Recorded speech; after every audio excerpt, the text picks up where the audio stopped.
থাকি। আমি যেমন দুঃখিনী মাকে নিয়ে আসছি রওজা শরীফ জিয়ারত করার জন্য মদিনাওয়ালা।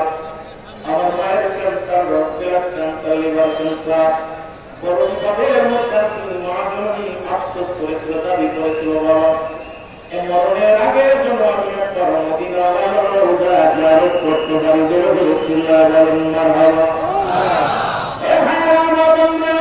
সবার কি স্বপ্ন থাকার দরকার আছে কি না?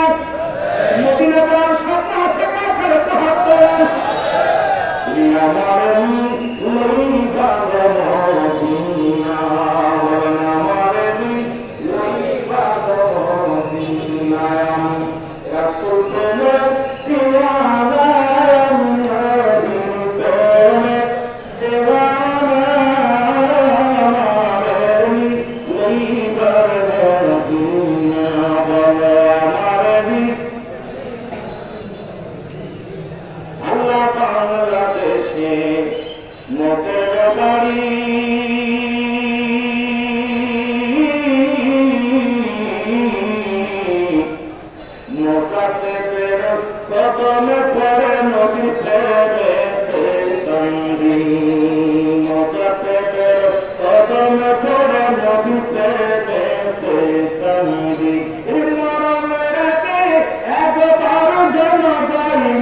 ভালো করে